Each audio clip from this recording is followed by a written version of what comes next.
সোনার সংসারে সব বন্ধুদের স্বাগত।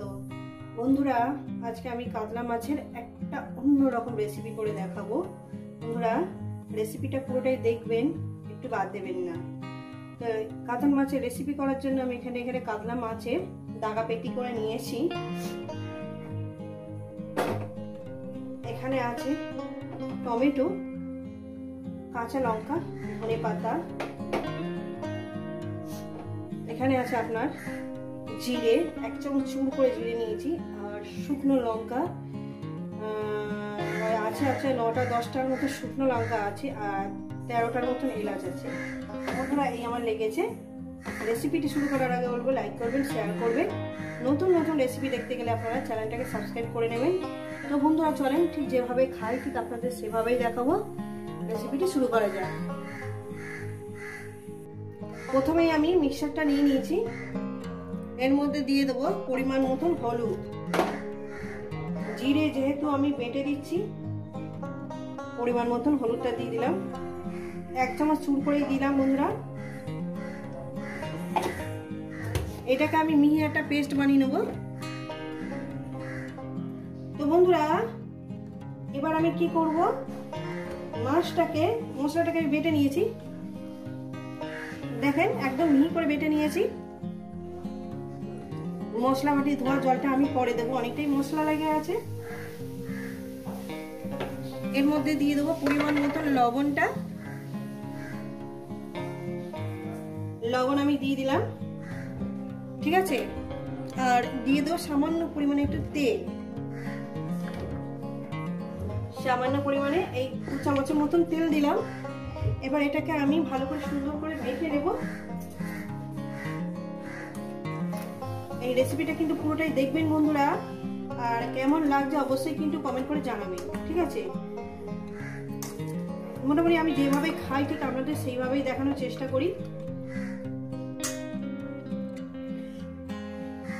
তো বন্ধুরা, মেখে নিয়েছি আমি, মশলা দিয়ে মাছটাকে মেখে নিয়েছি। এবার এই মাখা মাছটাকে রেখে দেবো মিনিমাম 10 থেকে 15 মিনিট। 10 থেকে 15 মিনিট রাখলেই হবে, বেশি টাইম নেওয়ার দরকার নেই। 10 থেকে 15 মিনিট রাখবো। তো আমি ফিরছি প্রায় 15 মিনিট পর। তো বন্ধুরা, আমি গ্যাস ধরিয়ে দিয়েছি, কড়া বসিয়ে দিয়েছি, কড়া আমার গরম হবে। তো বন্ধুরা, আমার কড়াটা গরম হয়ে গেছে, এবার তেল দিয়ে দেবো পরিমাণ মতো।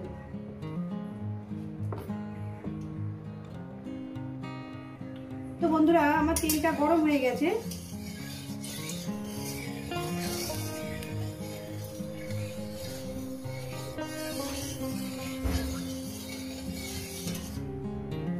এর মধ্যে এক এক করে মাছগুলো আমি দিয়ে দেব।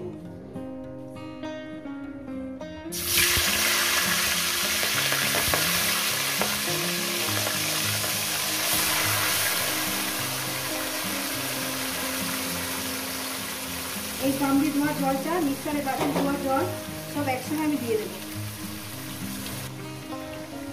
দেখছেন বন্ধুরা, আমি যেভাবে রান্নাটা করছি সেইভাবে কিন্তু রান্নাটা করবে। একটু কষিয়ে নেব, 2-3 মিনিট, মানে 1-1.5 মিনিট ধরে কষিয়ে নেব মাছটাকে, ঠিক আছে। গ্যাসটা একটু হাইতে দিয়ে দিয়েছি 1 মিনিটের জন্য। 1 মিনিট এটাকে মাছটাকে একটু এভাবে একটু নাড়াচাড়া করে নেবো। আর বন্ধুদের বলবো রেসিপিটা কিন্তু পুরোটাই দেখবেন বন্ধুরা, কারণ কেমন লাগছে কিন্তু অবশ্যই কিন্তু জানাবেন। এখানে আমি পেঁয়াজ দিইনি, রসুন দিইনি, আমি এখানে আদাও দিইনি। এখানে আমি জিরে, শুকনো লঙ্কা আর গোটা গরম মশলা বেটে নিয়েছি, শুধু এরা। লবঙ্গ, দারচিনি আমি দিইনি। আশা করি আপনাদের খুবই ভালো লাগবে বন্ধুরা। গ্যাসটাকে মিডিয়ামে করে দিলাম, দিয়ে 1-2 মিনিট, 1 মিনিট 1.5 মিনিট এভাবে একটু নাড়াচাড়া করে নেবো, কষিয়ে নেবো মাছটাকে। তো বন্ধুরা দেখুন, আমি 1 থেকে 1.5 মিনিট এটাকে কষিয়ে নিয়েছি। সেই মশলা গামলির মধ্যে আমি জলটাকে গরম করে নিয়েছি, ফুটন্ত একদম, আর সেই জলটা আমি এখানে ঢেলে দিলাম। ঢেলে দিয়ে এবার এটাকে আমি একটু ফুটিয়ে নেবো যতক্ষণ না মাছটা সিদ্ধ হচ্ছে। এবার একদমই নাড়াচাড়া করবেন না, এবার আর লবণটা চেক করে নেবেন। এইভাবেই মাছগুলো রেখে দেবেন। আর এই টমেটোগুলো আমি এইভাবে দিয়ে দিলাম, টমেটোগুলো। আর দিয়ে দেবো আপনাদের ঝাল, কটা লঙ্কা একটু ফ্লেভারের জন্য দিলাম, এগুলো একদমই ঝাল নয়। আর দিয়ে দেবো ধনে পাতা, একেবারের জন্য আমি সব কিছু ফ্লেভার যাতে সব জায়গায় ছড়িয়ে পড়ে সেই কারণের জন্য আমি দিয়ে দিলাম। এইবার কি করবো, এটাকে আমি যতক্ষণ না মাছটা সিদ্ধ হচ্ছে, মাছটা অলরেডি হাফ মিনিমাম 40% সিদ্ধ হয়ে গেছে। তো বন্ধুরা এবার আমি ফোটাবো, ঠিক আছে? লবণটা চেক করে দেবো শুধু, এখন না পরে। তো বন্ধুরা এখানে আমি একটু চাপা দিয়ে দিলাম, ফিরছি প্রায় 6-7 মিনিট পর। তো বন্ধুরা আমি এবার খুলে দেখবো কি হলো।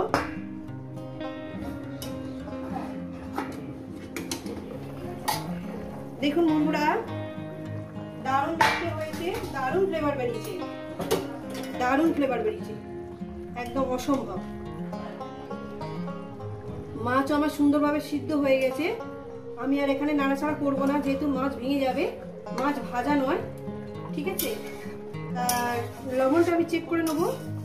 দারুণ সেন্ট বেরিয়েছে, এত সুন্দর সেন্ট বেরিয়েছে, সত্যিকার এই গরমে একটু ঝোল হলেই খাওয়া হয়ে যাবে।